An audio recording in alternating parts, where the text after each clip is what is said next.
Wakil Menteri Pemberdayaan Perempuan dan Perlindungan Anak Veronica Tan meminta dokter PPDS yang memperkosa pasien dan anak pasien di RSHS dihukum maksimal. Hal ini diungkap Veronica saat mengunjungi Rumah Sakit Hasan Sadikin, Bandung. Menurut Veronica, kasus ini merupakan fenomena gunung es kekerasan seksual terhadap perempuan dan anak yang selama ini banyak tidak terungkap.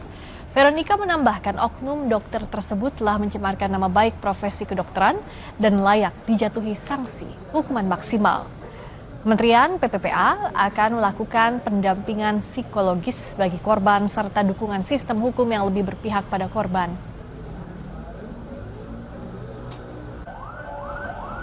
Hari ini kita mencoba melihat permasalahannya itu di mana. Kita ingin ada hukum jerah.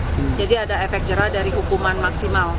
Jadi ini adalah seorang oknum sebenarnya yang berbaju dokter ya. Sejumlah menteri akan bertemu pemerintah Amerika Serikat untuk menegosiasikan tarif dagang Trump pada 16 April mendatang. Erlangga juga mengungkap selain menarik investor, akan ada perusahaan Indonesia yang berinvestasi di Amerika Serikat. Namun Erlangga tidak merinci perusahaan apa yang akan investasi di Amerika Serikat termasuk komoditasnya. Erlangga juga mengungkap sektor perdagangan, investasi, dan keuangan akan dibahas dalam negosiasi dengan Amerika Serikat.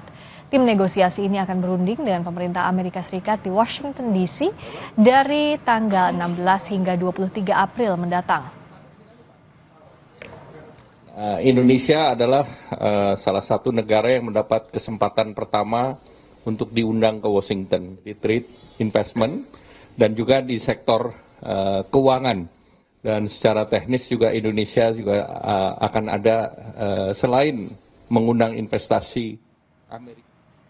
Jelang laga kontra Korea Utara di perempat final Piala Asia U17, taktik bertahan dan menyerang menjadi fokus latihan. Selengkapnya